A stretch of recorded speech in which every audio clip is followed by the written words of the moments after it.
Olá, sejam todos muito bem-vindos a mais um episódio do História e Cinema, Representações de Negritude na Sétima Arte. Hoje contando com um ato extraordinário, a presença de dois palestrantes no episódio. E quem ganham são vocês, é dois pelo preço de um. E vou começar, sem mais delongas, a apresentar aqui os nossos participantes. O primeiro é o Eduardo, que é graduando pela Universidade Federal de Berlândia, tem interesse principalmente nas áreas de História e Cinema e Estudos de Raça. Foi bolsista de iniciação científica pelo CNPq, com pesquisa sobre a imagética do negro no período da reconstrução radical dos Estados Unidos.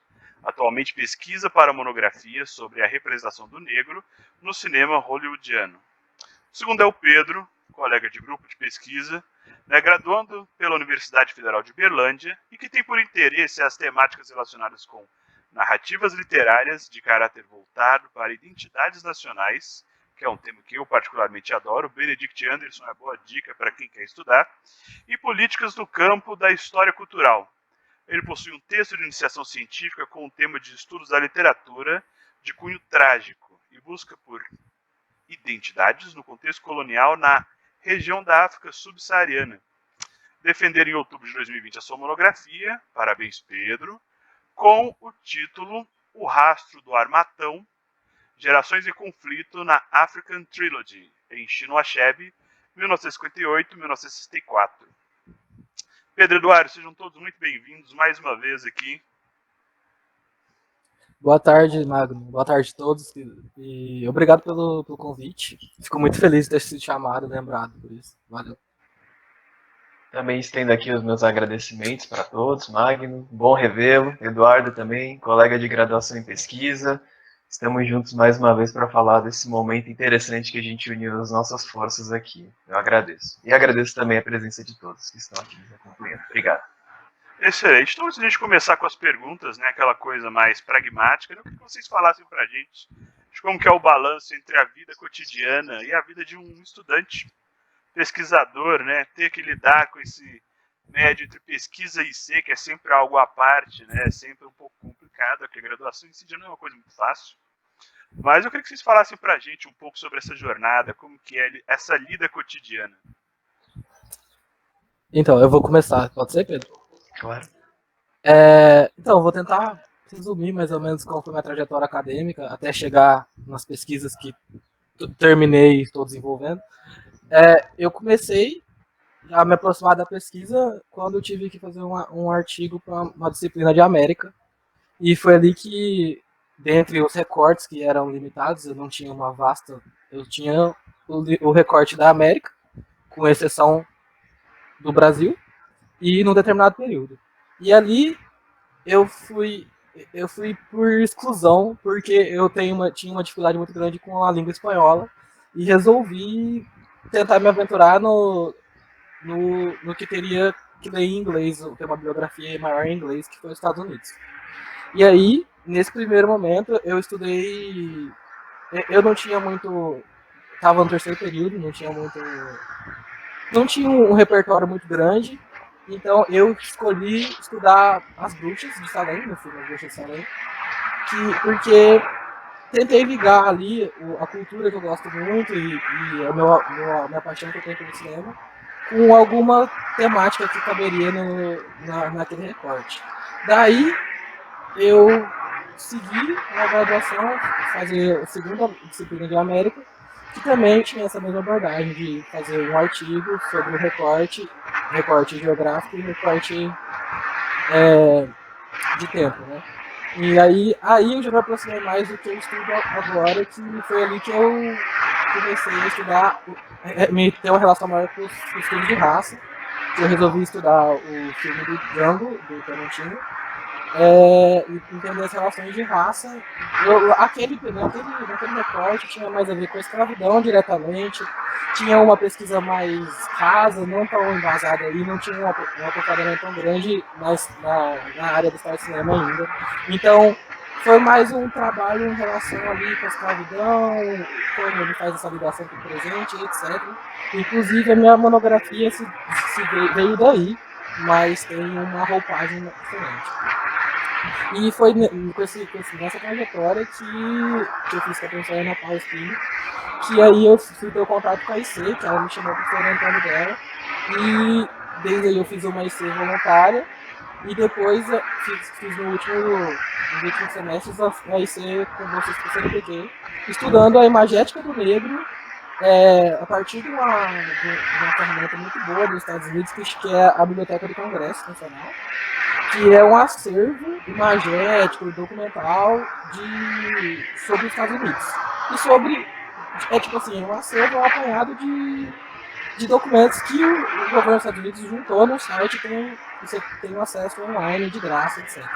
E aí a minha pesquisa tinha a ver com entender a maneira como o negro era representado, estava sendo representado nesse momento da Revolução Radical, que foi o momento que os negros tiveram a maior participação na política dos Estados Unidos, que foi pós-abolição, que os negros participaram ativamente, ganharam direitos, conquistaram o direito ao voto, e queria entender como a cultura visual tratava esse negro. Eu comecei a pesquisa no meio do semestre do ano passado, segundo semestre do ano passado, e aí eu tive o infortúnio de ter que continuar desenvolvendo ela no contexto de pandemia, que ter essa dificuldade de não ter uma orientação tão próxima porque tinha que ser por vídeo, e aí eu não ter acesso a bibliografias que a biblioteca da UF, por exemplo, me disponibilizaria, e tinha que trabalhar com isso, que tem internet, PDF, etc. Eu entendo como um desafio que já é um desafio a pesquisa em si, mas nesse contexto de pandemia deu uma dificuldade maior por essa questão. Por ser um trabalho mais prático, que o objetivo principal da minha pesquisa para esse era construir um acervo de imagens, primeiramente, que é o principal, era isso. Queria construir um acervo de imagens desse recorte para ser de ferramenta para outros historiadores e pesquisadores que tivessem interesse nessa área e nessa temática, e já ter um acesso mais fácil. Inclusive, ainda estou procurando um jeito de disponibilizar isso para todos, a tabela com todas as imagens que tem uma referência a negros, escravidão, ou a negros e escravidão. No geral, a imagem remete à escravidão, pós-abolição, ou negros, tem tudo numa tabela, e o número foi bem grande, coisa de 500, 600 imagens levantadas, que eu estou pensando ainda como disponibilizar. E no segundo momento eu fiz uma análise mais aprofundada. E eu acho e aí o objetivo antes era fazer esse apanhado para me ajudar primeiramente, porque quero trabalhar essa permanência da imagem no cinema dos anos 2010, que é no recorte da monografia. Eu estudo Django ainda, como fonte principal, e tento entender a permanência dos símbolos e signos do pós-abolição, da escravidão, de maneira imagética, e como a permanência deles afetam a construção de sentido, a interpretação da imagem nos dias mais atuais, que no meu caso é os filmes negros dos anos 2010. Eu acho que é isso. Não sei se precisar de alguma coisa você pode me perguntar, mas acho que por enquanto é isso. Excelente, Eduardo, muito obrigado. Pedro, conta pra gente agora um pouco da sua experiência, por favor. Bom, muito bem, né? Depois desse apanhado que o Eduardo fez, eu posso complementar dizendo que a sensação que eu tenho de lidar com esses dois universos, que é a nossa vida cotidiana e a nossa vida acadêmica, a união desses dois mundos por vezes é conflituosa. É uma sensação que a gente tem de se despedaçar, eu creio. Mas, quando a gente se despedaça, né, nesse sentido de tentar lidar, agarrar tudo e não conseguir, por vezes falhar, eu sinto que a gente consegue se reconstruir nesse sentido, porque a gente começa a entender o que antes era uma seara de muros, a gente começa a ver um ambiente de pontes, então a gente começa a observar, no nosso caso aqui, na história, o que a história permite a gente perceber em relação com o mundo fora da universidade, né? E eu gosto de perceber isso. Então é um processo por vezes dificultoso, mas que consegue angariar os seus frutos, né? Consegue angariar resultados. E aí, dentro disso, eu trago aqui essa minha experiência, né? Então, já em 2018, no começo de 2018, eu começo a fazer uma IC voluntária, com a professora Daniela, em que eu tento entender a literatura do autor que eu levo a ter monografia, que é o Chinua Achebe, um autor híbrido nigeriano e negro, né? Nascido lá na Nigéria, no que hoje nós entendemos como Nigéria, na região de Ogidi. E eu queria entender o caráter do trágico, né? Pensando, por exemplo, na tradição aristotélica, né, nós temos três grandes gêneros, né, nas narrativas, que podem se distribuir entre a literatura, a poesia por si só e o teatro, né, que é o épico, o cômico e o trágico. Então eu fui atrás do trágico e tentei entender isso nessa pesquisa. E aí dentro disso foi me abrindo outras portas, e uma delas que eu acho que foi a mais proveitosa, que trilhou melhor o meu caminho até a monografia, foi a questão da identidade. Como um autor que, contextualizando, escreve 2 anos antes da independência da Nigéria, quer dizer, deixar de ser uma colônia, desculpa, para a Inglaterra tornar-se país independente. País este que, no caso, promoveu por muito, não apenas a colonização, mas também o tráfico humano, a necessidade de demonizar o cidadão africano, o cidadão nativo, como um monstro, através do próprio aporte da Igreja Católica nesse sentido. De que maneira, então, e produzindo, né, dessa maneira, narrativas e conteúdos de distribuição para toda uma massa, que naquele momento a gente já percebe que não era apenas nacional, pensando só em Inglaterra, mas mundial, né, porque o que a gente tem é uma visão assim, no mundo inteiro de uma África distorcida, bestializada. Para isso, eu dou o exemplo da obra do Joseph Conrad, né, escrito em 1899, Coração das Trevas, e eu sempre trago esse exemplo, né, porque o próprio Achebe utiliza para debater. E ele dá, esse filme também, esse livro acabou dando referência para aquele filme, Apocalipse Now, do Coppola. Então, trazendo então o contexto desse autor, que necessita ver a necessidade de expressar-se politicamente, de trazer uma nova história sobre novos nativos, vistos de uma maneira diferente, não de maneira bestializada, e ele faz isso, né, em 1958, através do livro dele, o primeiro dessa trilogia que eu vou trazer para a monografia, que é O Mundo se Despedaça. E a maneira com que ele traz essa narrativa trágica distingue-se de qualquer outra que foi feita por um autor pela sua estética. A Achebe demora a falar, por exemplo, sobre o encontro colonial, porque ele dedica assim, nos primeiros momentos do livro a trazer esse universo, no caso dos Igos, né, na região sudeste da Nigéria, de maneira extremamente detalhada. Quer dizer, o episódio jurídico, o episódio matrimonial, as questões de guerra, religião, e tudo isso de maneira a elencar, de maneira a tornar tudo isso um pouquinho mais gratificante e não apenas bestializado. Então eu percebo essas coisas e começo a fazer links com o que eu observo ao meu redor. Então, quer dizer, a Shelley fez aquilo nos anos 60, mas até hoje nós temos, por exemplo, as imagens e também as representações dos africanos e, porventura, também dos negros, né, como pensar aqui os afro-americanos, de maneira bestializada, sempre recorrendo a um discurso de exclusão, a um discurso de violência, no caso, que o Estado, né, que mantém-se colonial, faz isso, né, com essas pretensões, e a gente vai falar um pouquinho mais disso, né, vamos desverenhar disso depois. E o que eu percebi, então, a gente começa a entender essas coisas. Por quê? É justamente entender com esse mundo da pesquisa, né, que depois eu transformo numa monografia, que eu tento entender uma trilogia, todos esses momentos através do tempo, esses conflitos, né, tento entender de que maneira ele está propondo esse discurso político, de que maneira esse discurso ainda existe e qual é a maneira que nós temos para combater, né, para trazer um pouco mais de dignidade para essas pessoas. Então, voltando, né, a primeira frase, né, que eu disse, né, é um despedaçar-se, né, porque você tem que levar muitos golpes para entender, justamente para conseguir entender depois, mas depois você consegue reconstruir essas linhas de pensamento que você tem, que eu creio que é de uma maneira muito proveitosa. Então, no final, eu acho que essa minha experiência da pesquisa, da faculdade, minha vida, eu tento entender ela como um bom conhaque, sabe? No momento ele desce, rasgando, mas depois ele te esquenta, né, na noite fria. Então eu gosto de pensar dessa maneira, de maneira extremamente proveitosa. E aí a gente se encontra aqui, eu e o Eduardo, numa área que não necessariamente é a minha, né, que eu estou mais ambientado, que é essa questão das imagens. Contudo, essa questão da imagem também angaria para mim, porque eu consigo perceber outras maneiras de narrativa. Então, eu acho que é meio que isso. Eu agradeço por esse conhaque. Então, obrigado.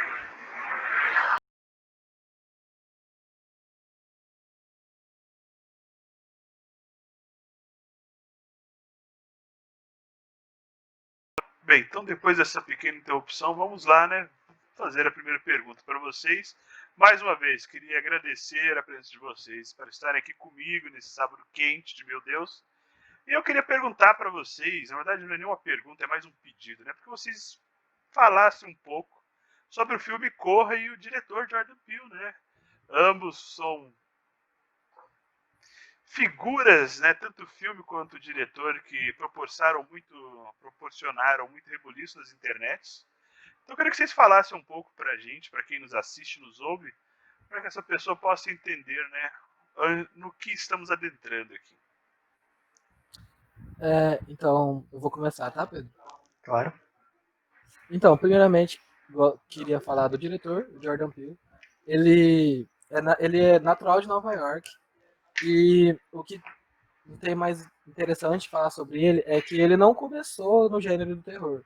Ele antes tinha teve uma experiência de trabalho, experiência de carreira na comédia, porque ele foi roteirista por muito tempo de um programa chamado Mad TV, que ele é baseado, ele tem base, segue os mesmos moldes, só que de maneira seriada, de série, de programa, da revista, eu acho que é uma revista de comédia, a Mad, que ela é famosa, icônica, não sei a origem dela, mas ela é bem antiga, e teve uma recorrência, ela existe há muito tempo, ela perdura aí trabalhando desse jeito. Então, e o viés que a Mad sempre trabalhou foi a partir da comédia, meio, digamos, um humor ácido. Então ele sempre trouxe em suas piadas, em seus quadrinhos, tirinhas, etc. Sempre trouxe uma crítica a partir do humor ácido. Então, daí dá para tentar ter uma ideia mais ou menos de onde vem essa formação, de onde o Jordan Peele se forma e da onde vem a estrutura dele, da maneira que ele escreve e dirige, tem a ver com ser crítico. Mas tem aquele pezinho no humor, apesar de ele ter estreado, escolher estrear, estar estreando com seu primeiro filme, que é o Corra, sendo do gênero do terror.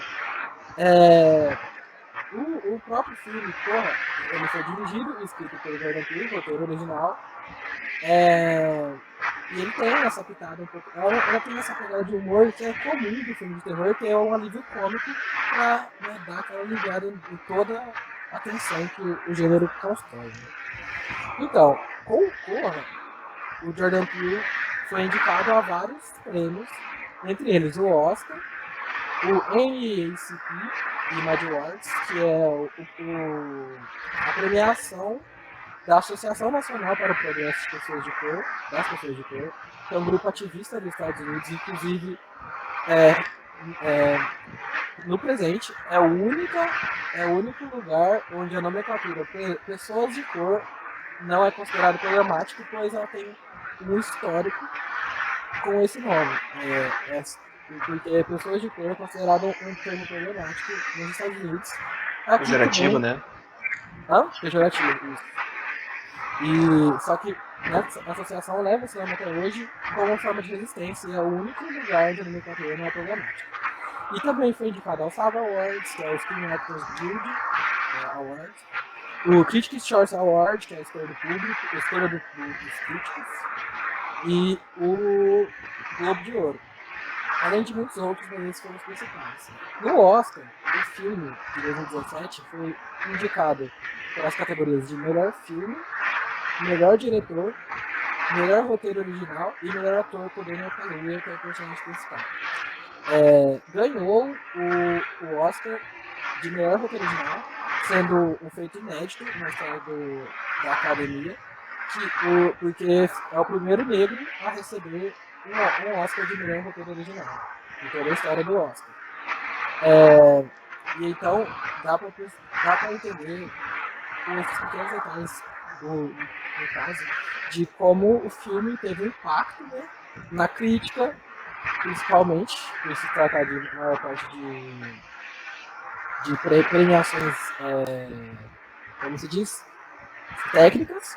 Então, é um feito e tanto ganhar o melhor roteiro original, sendo que também no ano tinha diversos outros filmes que tinham bastante chance de ganhar, mas que ganhou foi Corra com esse roteiro que eu particularmente considero impecável. Então, falando um pouco mais do filme, vou fazer meio que uma para quem não assistiu o filme, não conhece o filme, mas tentando não dar spoilers. O filme Corra, em inglês Get Out, do diretor Randall Peele, ele conta a história, ele narra a história de um jovem negro, que o mote do filme tem a ver com o ir conhecer os pais da sua namorada branca. Que, por si só, já em relação aos Estados Unidos e no Brasil também dá para fazer uma relação bem próxima, algo que se considera chamado de experiência afro-americana, que muitos dos negros nos Estados Unidos se experienciam esse sentimento de essa experiência de ir conhecer a família negra. E tipo assim, na cultura visual é bem comum você ter construções de um jovem negro conhecendo a família da namorada branca, e por atrás dessa construção ter vários outros significados, medos, tensões que já é comum ser visto na cultura visual, na cultura audiovisual. Então, o filme segue essa temática, só que a primeiro momento não se assemelha a nada com uma história de terror. Só que acontecem coisas que saem do comum por ter a ver com controle psíquico e cirurgia, transplante de cérebro. Então é meio difícil eu não dar spoiler sobre o que acontece no filme pra continuar isso, mas o mote em si, o terror, está no que vira, o que já era uma experiência para o afro-americano traumática, que é conhecer os pais brancos da namorada, assim, do negro, tem ainda o mote de filme de terror, que é estar sendo perseguido e preso, encarcerado e não poder fugir. O filme basicamente gira em torno disso, e talvez eu vou me aprofundar melhor mais pra frente em outras questões, mas eu não quero dar muito spoiler do filme aqui pra não estragar a experiência pra quem não assistiu ainda. Mas eu indico, assista antes de ver esse vídeo. Então, e o que tem de interessante nesse filme é uma coisa que difere da maior parte dos filmes que falam, que discutem a questão de raça, que é tratar a partir do terror. Eu vou falar disso mais pra frente, mais aprofundado, mas é isso que tem uma diferença muito grande, porque o terror comumente tende a ser, num senso comum, um gênero que aborda temáticas mais. Não se aprofunda muito em temáticas mais polêmicas ou algo do tipo. O terror normalmente tem esse objetivo de te causar tensão e ter essa experiência sensorial assistindo, e não. Alguns abordam as temáticas de jeito mínimo, assim, mas não tem aprofundamento que nem esse filme tem. Eu não conheço todos os filmes de terror, mas é algo mais general, genérico desse gênero. E. Mas, além disso, o terror, aquele filme Madrugada dos Mortos Vivos, eu acho, do Romero, tem interpretações que dizem que ele é ele marca o filme de terror, e ele também tem esse viés de discutir raça nele. Mas ele não é algo tão escancarado, é mais metafórico, diferente do Corra. E Corra é racismo puro, não somos racismo puro o tempo todo no filme. ser no cotidiano, situações cotidianas e situações absurdas que causam o terror do filme. Além disso, é importante pensar o contexto de quando se produz o filme. O filme é lançado em 2017, mas é filmado, pensado anteriormente. E nessa temporalidade, nos Estados Unidos dos anos 2016, 2015, 2016, 2017, ocorria um fervor nos movimentos negros nos Estados Unidos. Era a segunda vez que se tinha uma reivindicação do movimento chamado Oscar So White, do premiação que o ano anterior não havia tido indicações para prêmios, não havia indicados negros para categorias importantes, e tinha acontecido anteriormente, se não me engano, em 2011, a mesma coisa, e o debate tinha vindo à tona de novo. E ao mesmo tempo, o movimento Black Lives Matter voltava a ficar em seu fervor por causa da mesma coisa que tinha acontecido antes, da truculência da força policial dos Estados Unidos. A discussão tomou proporções gigantescas do Black Lives Matter, de chegar no Brasil, levantar a hashtag no Twitter.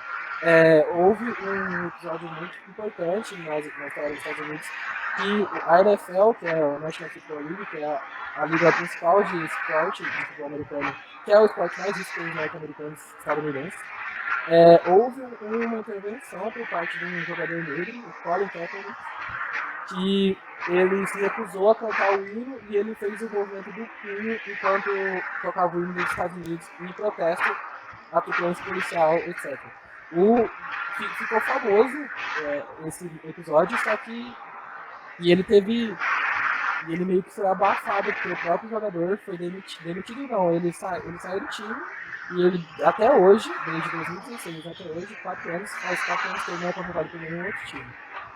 E agora, no último ano, com essa discussão, com a morte esqueci o nome do cara que foi pisoteado foi ajoelhado no pescoço pelo policial. George Floyd, né? Isso, George Floyd. A discussão voltou à tona, e inclusive a NFL está tentando se retratar, dizendo que vai dar uma nova oportunidade para o Colin Kaepernick, que faz 4 anos que ele não joga, mas por causa disso, porque os times não quiseram abraçar essa causa, mas dizem que estão tentando voltar, mas até hoje nada. Além disso, tem a força que o Trump foi ganhando nos Estados Unidos por causa das eleições, e que ele começou a crescer nas pesquisas e ter chance de ser um candidato, né? Trump que tinha alegações racistas contra negros, contra imigrantes, contra mulheres, e então essa força que ele foi ganhando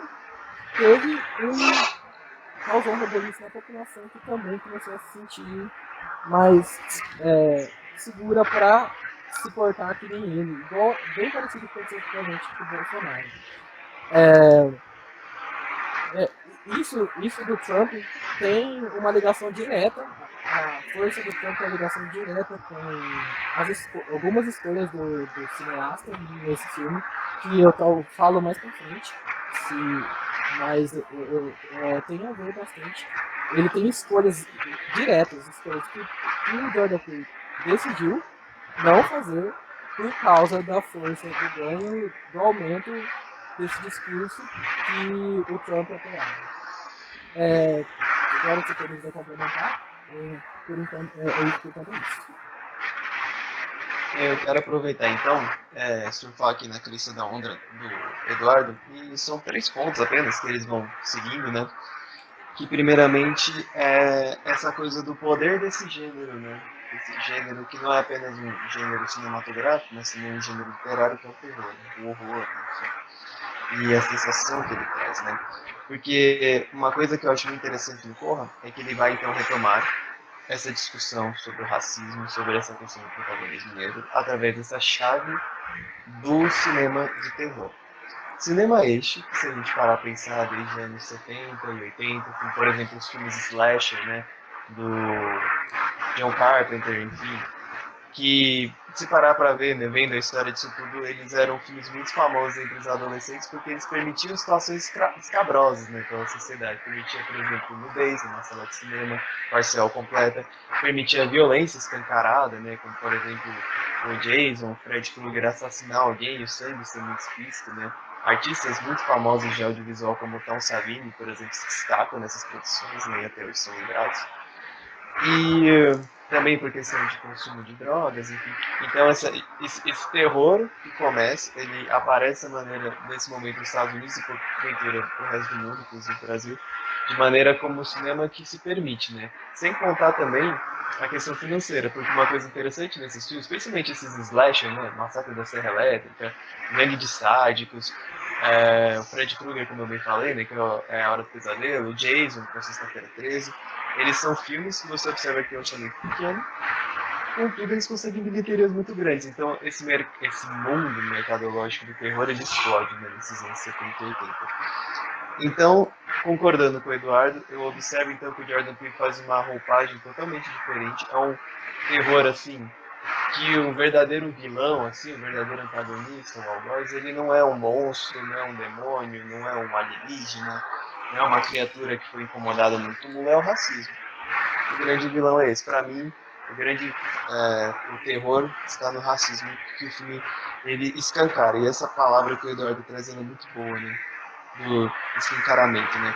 Porque eu observo, e aí eu já estou um pouquinho me adiantando, essa questão de certa forma, o poder que a mensagem que o Jordan Peele traz no filme, claro, falando aqui, né, pincelando para não dar spoiler, né, que a maneira que o Jordan Peele traz uma mensagem, né, que são os perigos do racismo, porque tirando alguns momentos assim, por vezes fantasmas, que permite, né, enquanto a sétima arte, né, os seus poderes, nós observamos aí situações que são completamente possíveis, completamente normais, numa ótica cotidiana.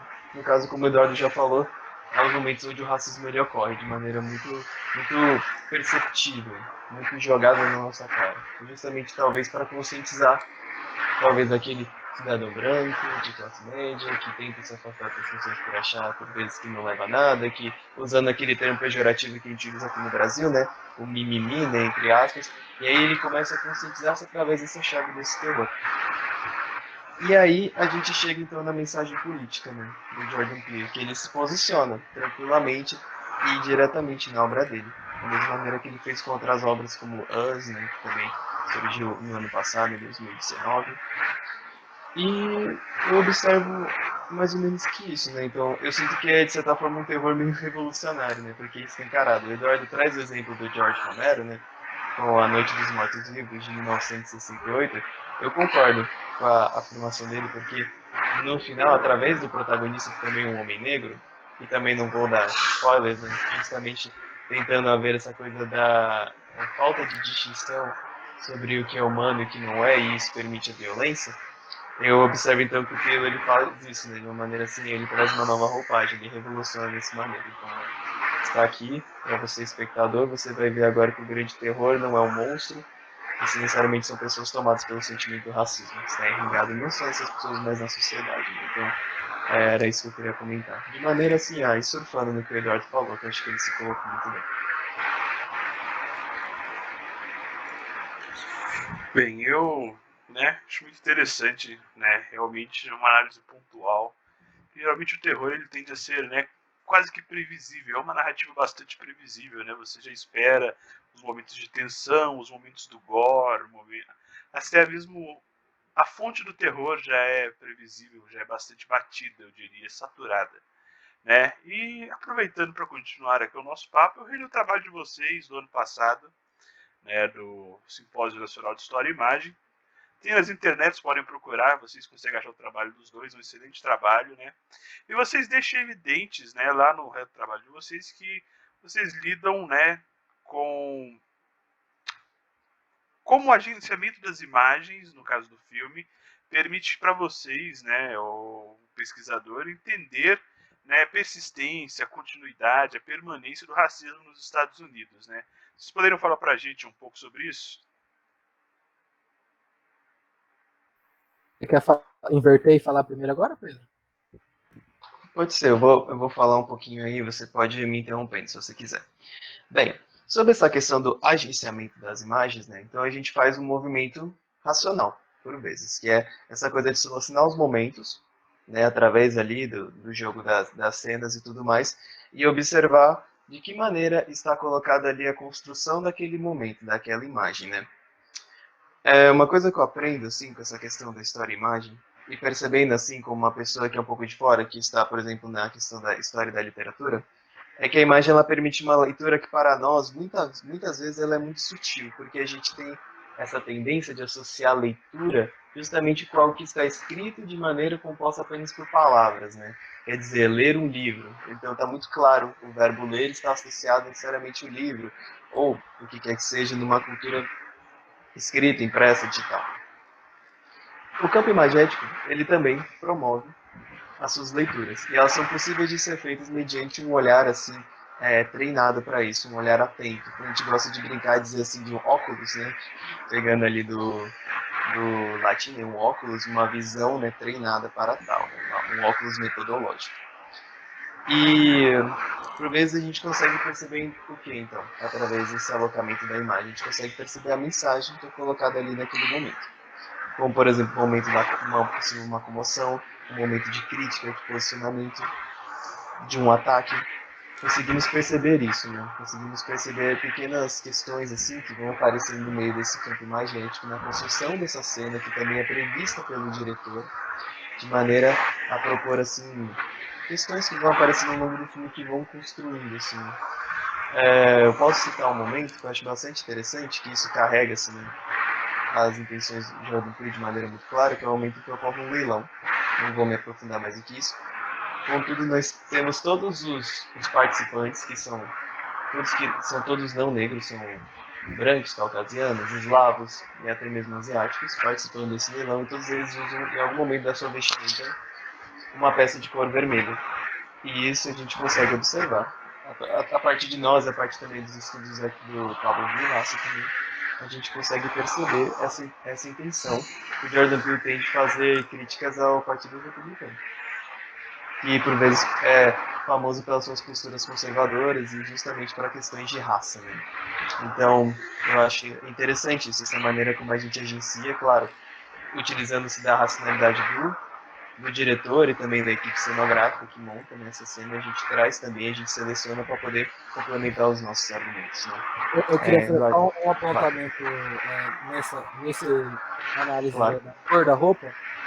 Um outro paralelo que é bem importante entre esse republicano e democrata é que todas as pessoas brancas estão vestidas de vermelho e só o personagem principal negro está vestido de azul.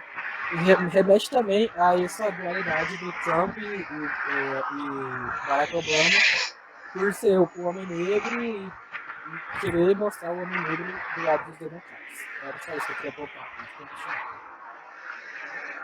No mais, realmente tem essa parte muito importante, né, que o protagonista, né, o Chris Washington, ele tá sempre nesse momento com o azul, que o diferencia não apenas por ele estar ali num ambiente totalmente branco, né, mas justamente por essa colocação, então, por exemplo, democratas, republicanos, enfim. Eu gosto de fechar esse argumento com uma frase que é né? Assim, do pertencência a mim. O autor que utiliza na minha monografia, que é o Chinua Achebe, ele usa uma frase bem interessante que ele diz o seguinte: nenhuma história ela é inocente, tal qual o seu autor. Isso quer dizer o quê, então? Por mais sutil que seja o autor, no caso o diretor ali, o roteirista, enfim, toda a equipe que está ali, né, agenciando a película, né, ele está propondo algo mediante um projeto, um plano. Isso pode ser muito perceptível com as suas opiniões políticas ou não. Voltando de novo ali à questão que a gente disse do Correio, ele ser escancaradamente infestado das opiniões políticas do Jordan Peele, e o George Romero, lá em 68, pensando lá, Noites Mortas, que é o primeiro filme que traz essa coisa da temática dos zumbis, que hoje em dia é hoje muito famoso, desculpa, mas de uma maneira assim mais sutil, mas pouco perceptível, até mesmo para quem tem os olhos muito treinados, sabe? Então, é mais ou menos isso que eu queria dizer. Se o Eduardo quiser me complementar. Então, Eu só queria dar uma complementar ao que o Pedro falou, que ele fala de como funciona a leitura da imagem, como a gente tem dificuldade de ler, o que não é o letrado e sim o imagético. Eu queria pontuar de como o movimento que a gente faz no trabalho de entender que o resgate de uma iconografia que remete à escravidão, que está presente no filme, que nem o Pedro falou do leilão, a gente entende que, de certa forma, esse movimento de resgatar faz a gente traçar, nos força, de certa forma, traçar um paralelo entre o passado e o presente e permitindo que a gente reflita sobre uma maneira que a permanência desses símbolos tem a ver com a permanência de uma mentalidade ou uma continuidade de uma mentalidade que muda a roupagem, se remonta, mas ela segue uma mentalidade colonial em relação ao que se entende por raça e racismo nos Estados Unidos. E a gente acredita que esse resgate que o Jordan Peele faz, que talvez eu possa mostrar aqui mostrando na tela algumas imagens, se for possível, de alguns exemplos, esse resgate dele não é inocente, não é ingênuo. Ele se aproximar do que é imageticamente imagem da escravidão, e no caso tem Ku Klux Klan e outras coisas, não é inocente, não é gratuito. Ele faz isso para aproximar e deixar claro que o filme dele é uma obra que critica o racismo.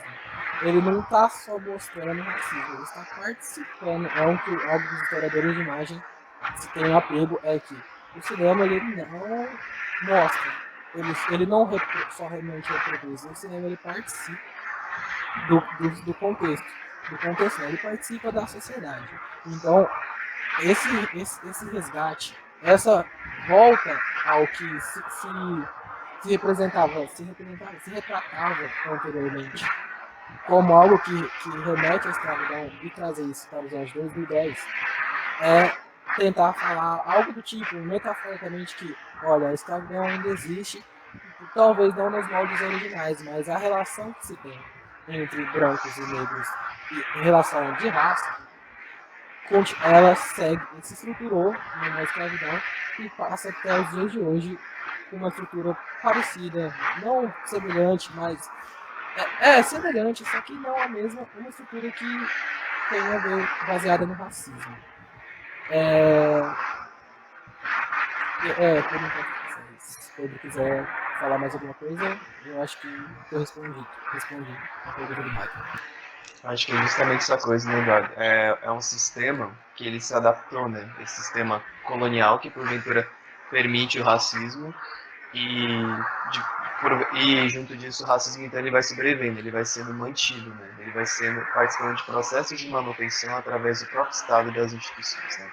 Como a gente pode observar. Como você traz na sua fala, essa questão das relações entre pessoas brancas, pessoas negras no território dos Estados Unidos, né, como a gente até observa até hoje, né, como a segregação é muito forte, né, existem os bairros, né, e existe essa questão da violência, enquanto esses bairros eles são por vezes invadidos ou colocados como na primeira cena, coloca justamente isso, é um rapaz negro andando por um bairro subúrbio, né, não tive desses famosos, aquela coisa que a gente vê que são as casas bem grandes, bonitas, com jardins grandes, aquelas árvores. E por vezes esse jovem, ele na verdade, esse jovem negro ele pertence ao que é considerado lá como gueto, né? Que é um movimento periférico, né? Um lugar onde não deve se entrar, né? É um lugar onde o esquecimento existe por parte do Estado, né? Para com esse cidadão negro, né? Então acho que é meio que isso, assim, pensar a sensação de sobrevivência, né? E aí, eu não posso deixar de não citar, né, no caso do Franz Fanon, que escreve, né, o Pele Negra, Máscaras Brancas, né, quando ele fala dessa questão das pretensões do colonizador. Né. O próprio colonizador, ele tem noção do racismo.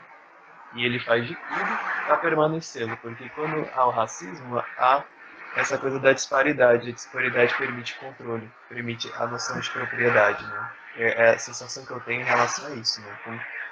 O Corre ele apresenta isso o tempo inteiro, né? Que é a disputa pela propriedade. No caso, como o Eduardo falou, não apenas do corpo, mas também das mentes, né? Então imagina só que perigo duplo, alguém não ter controle apenas pelo seu corpo, mas também pelo seu intelecto, seus pensamentos, suas memórias, enfim. É duplamente assustador, acho que isso é mais assustador até mesmo do que o Jason, Michael Myers, Freddy Krueger, porque é palpável, está aqui, né? Está aqui ao nosso redor, aqui no Brasil também. Então acho que é meio que isso que eu queria complementar, complementando o complemento do Eduardo. Certo, então, né, vamos passar para a próxima pergunta, né? Bem, o filme, né, como foi dito no começo, ele aborda, né, o racismo por uma chave, né, que é a chave do terror e que oscila essa questão subjetiva do sentimento com o terror com as questões cotidianas, né? Então, o terror é o cotidiano, o terror é o racismo sofrido no cotidiano, né? E trabalhar com terror trata-se de trabalhar com uma estética específica do terror, né? Então eu queria que vocês falassem pra gente como que é, né, o que difere a abordagem do racismo, né, de obras como, por exemplo, Detroit, de 2013, o filme Shaft, de 71, de 2000 e mais recentemente, acho que é do ano passado, e também do Pantera Negra, né? Como se difere abordar o racismo pela chave do terror dessas outras obras que geralmente se trata por viés da ação, investigação, enfim, mais voltado para um nicho que tenda a se aproximar da narrativa policial. Vou começar falando aqui. Então, primeiramente, eu vou assumir aqui que eu conheço Shaft, mas nunca tive a oportunidade de assistir. Detroit eu também conheço com base numa pesquisa mais rasa, mais que eu tive aqui. E o Pantera Negra eu já assisti várias vezes. Então, o que tem, eu acho que o cunho, o cerne da questão de o que tem de semelhante nesses outros filmes e o que difere no Corra é que, além de eles se aproximarem desse cinema de investigação policial, ou Pantera Negra é um blockbuster, né, um filme feito para vender de super-herói, mas que ele tem uma pegada diferente dos outros. Eu acho que a primeira coisa é que a cinematografia tem uma relação maior com a representatividade, o conceito de representatividade no que se diz no sentido de se ver e se tornar visível. Shaft tem o seu diferencial em ter um detetive negro como personagem principal. Faz parte do movimento do Black Exploitation que tem esse viés de filmes de negros para negros feito com negros. E o Detroit, pelo que eu li, mais ou menos, ele tem esse viés também de remontar os levantes que tiveram na cidade de Detroit. Que tem um cunho de reconstruir uma representatividade, uma representação negra de forma política. O Pantera Negra tem, vou dizer isso, mas não não ter uma escolha de palavra melhor. Pantera Negra tem uma representatividade mais amenizada, algo mais lúdico, que aborda mais pessoas, que é algo que não é infantil, mas é que chega até num público infantil, que é ter um personagem super-herói, que é muitas vezes o exemplo para a maior parte das crianças, e as crianças crescem se espelhando em super-heróis, ter um super-herói que é negro. E além disso, o filme abordar questões de raça nos Estados Unidos e num remonte a uma África que não é o Wakanda é um país, um reino, que ele imageticamente se construiu a partir de diversos outros reinos ou povos da África no geral. Então, e aí, eu acho que o principal mesmo é essa questão de representatividade. Esses outros filmes têm como principal molde ter essa função de estamos combatendo o racismo e colocando pessoas negras nas telas, sendo em filme que poderia ser um branco no lugar ou qualquer outra coisa. O que diferencia no filme Corra, tratando o racismo a partir do terror, eu acho que a principal chave é o medo. Corra, o medo é tipo.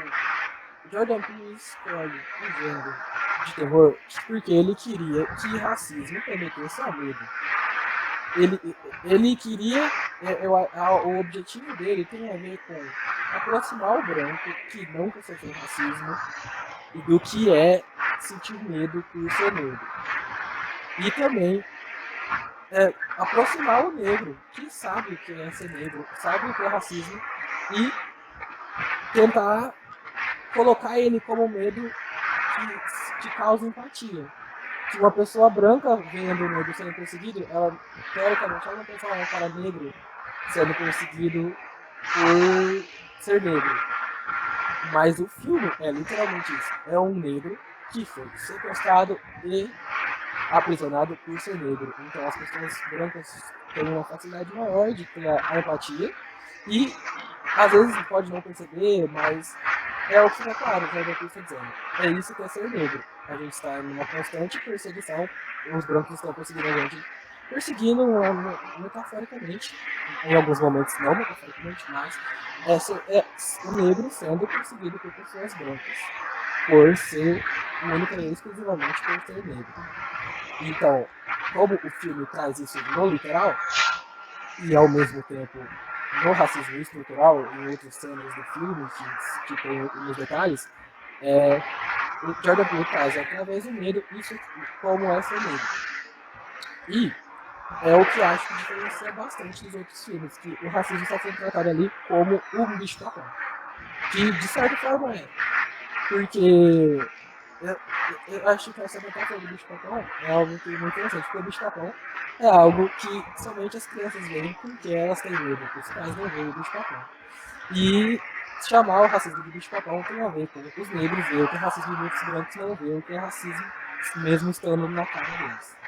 É interessante a construção dessa narrativa do medo no filme, porque a questão do terror no geral, se dá do meio para o final do filme. Só que a sensação de medo para a experiência afro-americana é desde o primeiro minuto do filme. Porque a experiência de medo para o negro envolve os ter que conhecer os pais brancos da namorada, em ser parado pela polícia e não estar dirigindo o carro e ter que mostrar seus documentos sem motivo algum.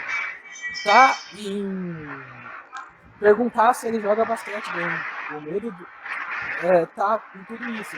Em ter medo de, depois de ter sido sequestrado por dias, ter medo de ainda ser acusado por um crime que ele não fez. Então, o medo é uma construção constante no filme.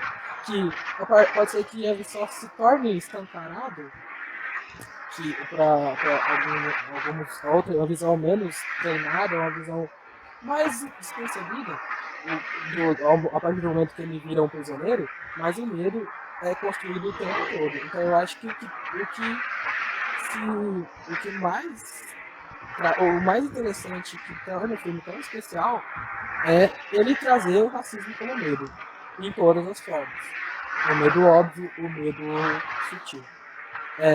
Eu acho que é isso.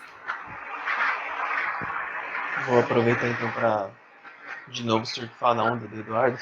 Eu gosto muito desse termo. E eu acho que ele explica muito bem a maneira então como o Jordan Peele coloca assim no racismo, né? Que é essa sensação de sentir medo do racismo, não é apenas observar o racismo como incômodo, mas como um algoz de verdade, que promove essa sensação de medo para justamente conseguir trazer uma mensagem, né? Ser pedagógico nesse sentido, né? E aí eu fiquei pensando aqui, no caso, nesses 3 dos 4 filmes que você falou, Magno, eu admito também que eu não cheguei, eu conheço Detroit, mas eu não cheguei a ver. Eu fiquei pensando aqui no Shaft, no Pantera Negra e no Chris Washington do Corra, né? E eu gosto de pensar essa relação que esses personagens protagonistas eles demarcam no correr da obra.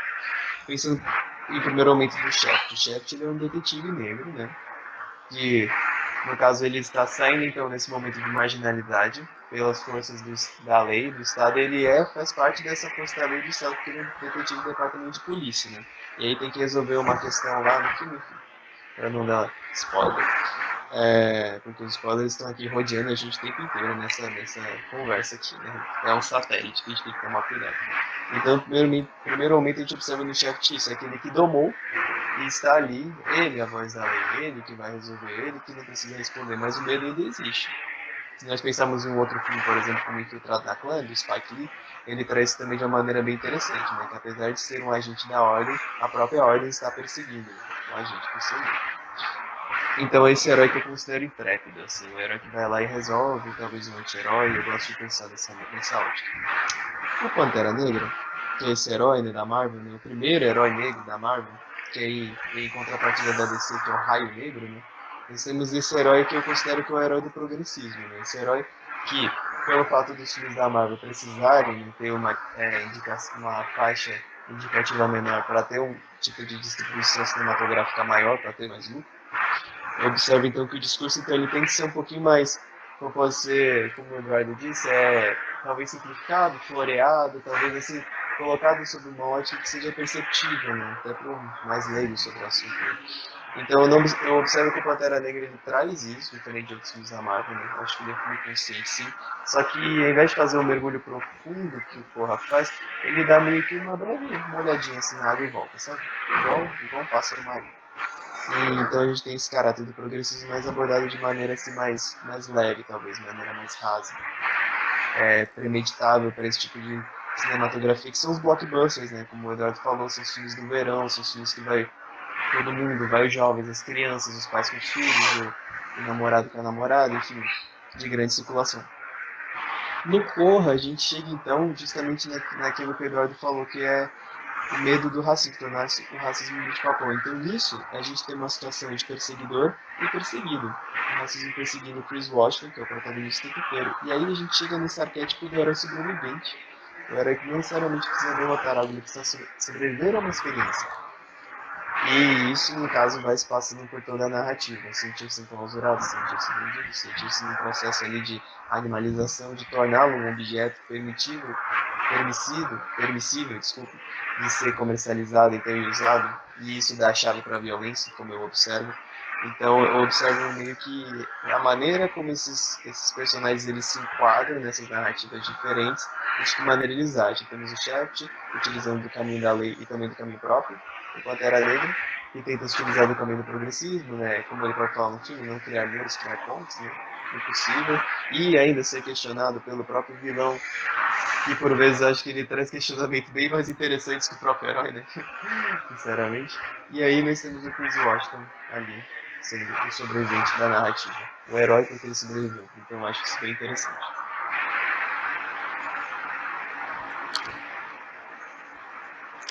Bem, excelentes falas, eu acho que é muito bacana isso que vocês disseram sobre essas nuances, né? E acho que vocês deixaram bastante claro, eu acho que isso foi o mais interessante. E para encerrar, a gente faz aquela perguntinha bacana, uma perguntinha marota, aquela cópia descarada e mal feita do Provocações. Eduardo e Rafael, Eduardo e Pedro, né? Para vocês, o que é história e cinema?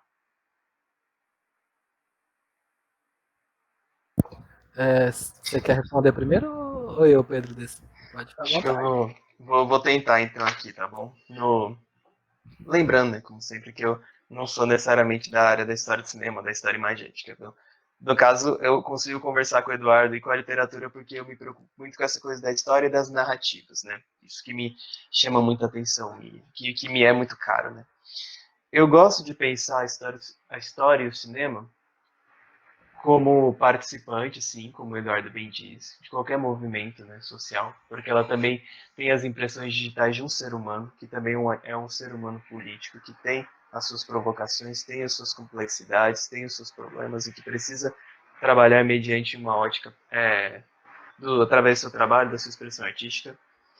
Então, eu observo que ela é a que consegue fazer isso de maneira assim, mais perceptível, mais latente. Por quê? Porque meio de comunicação que é o cinema. E para nós, eu acho que talvez seja um dos meios assim de propagação, assim, né, de narrativas, produtos, enfim, mas que se espalha com mais facilidade através do próprio cinema. Então, não dizendo que isso é mais fácil, mas que para mim é o mais latente, assim, de a possibilidade de ser percebido, a exposição, a opinião política desses diretores e roteiristas que também são artistas, ao meu ver, de tentar trazer uma proposta que é vista pelo mundo inteiro. Contudo, nós devemos tratar a história e o cinema com o devido respeito, que é então através de uma ótica preparada para lidar com ela, sabe? Porque senão podemos cometer alguns equívocos, ao meu ver, podemos fazer análises rasas. Então, eu observo assim que, em questão assim de visibilidade, a história e o cinema para mim é um oceano de possibilidades para não apenas para historiadores, mas para sujeitos em geral, com suas visões críticas e tudo mais. Eu tentei me fazer entender, espero ter conseguido. Obrigado. Eu concordo bastante com o que o amigo Pedro disse, mas essa perguntinha que é simples, mas ela tem uma resposta bem complexa. Então eu vou tentar complementar de uma maneira que seja entendível o que considero a história do cinema e as relações da importância entre essas duas disciplinas. Eu acredito que a melhor maneira que defina a relação entre história e cinema tem muito a ver com compreender que a imagem não é um reflexo do real, ou seja, aquela velha frase, uma imagem vale mais que mil palavras, que traz o sentido de uma imagem prova algo mais do que uma pessoa estabelecer um depoimento, ela sim, a imagem vale bastante, bem mais que uma palavra. Mas por quê? Porque a imagem ela pode ter ínfimos significados independente da sua simplicidade. E os significados estão diretamente relacionados à experiência daquele que é ali. Por quê? A pessoa que vê, eu e o Pedro vê a mesma imagem. Eu tive uma experiência de vida eu tenho acabou-se imagético diferente do Pedro, porque tivemos trajetórias diferentes de vida. Então, uma imagem vai me remeter a algo que para o Pedro talvez se remeta a outra coisa e não está certo nem errado essa interpretação. E com o cinema não é diferente. A primeira coisa que devemos fazer prioritariamente entender ele como um participante ativo nas construções do sentido de uma sociedade. Esse participante ativo pensando esse vai e vem dos sentidos, a imagem ser produzida e ela voltar de uma maneira que não é a mesma que ela saiu. Eu não gosto muito de ler as coisas, mas eu vou tentar aqui dar eu acho necessário pontuar aqui uma citação do Francisco Santiago no texto sobre história visual, que ele diz: por ser imagem coisa e não somente representações por imagens, que a película suscita disputas externas a si mesma, mas que tem sentido ao lhe terem como referência como alguns fatores sociais deram vida a essas questões por meio das suas impressões na imagem. Ou seja, a importância da relação, ou melhor dizendo, do diálogo entre cinema e história, tem a ver com isso. A habilidade do historiador de entender o cinema como participante ativo, que estabelece relações externas. Essas são a recepção. Recepção trabalha com assistir, eu, diretor, produzir o filme. Eu, espectador, assistir o filme. Essa relação chamada de recepção, ela constrói sentido. O filme, o jeito que ele foi reproduzido. O filme cortado, uma cena específica, escolhi para passar numa aula, que não é o filme todo. E ela constrói um sentido. O porquê de eu escolher aquela cena, aquele recorte, é uma construção de sentido, entre outros tipos de relações externas que o cinema pode sofrer. Essas relações externas constroem significados ou sentidos maiores E o historiador tem o dever de entender o cinema como experiência ativa e não como uma ferramenta pura e simples, no sentido mais puro da palavra ferramenta, de um artifício facilitador para um fim. Ou seja, o historiador tem que tem o dever de fazer esse movimento, essa relação com o cinema, e não somente pegar o cinema para tentar explicar alguma coisa. Entender o cinema como um conjunto de relações que são de extrema importância para o historiador e menos como um objeto de função única que nos ajuda a simplesmente entender aquela velha história de cinema ou a imagem como ilustração. Trabalhar algo mais profundo, entender as relações e os significados que são construídos no assistir e não no somente ver. Não sei se me fiz entendível, mas eu acho que é isso o principal que eu queria dizer. Fez sim, Eduardo, fez bastante claro. Eu queria então agradecer, né? Agradecer por esse papo bacana nessa tarde quente de sábado. Tivemos alguns pequenos contratempos, mas no fim das contas o produto final está aí. Gostaria de agradecer ao Eduardo, que teve uma fala muito interessante, ao Pedro também. O trabalho de vocês é muito bom. E repito, quem quiser, o trabalho está na internet, é só procurar por Simpósio Nacional de História e Imagem. Vocês têm acesso ao acervo, ao trabalho dos dois e a outros trabalhos. E é isso, eu queria me despedir aqui. A gente se vê daqui uns dias para o episódio final. E se hidratem e até lá.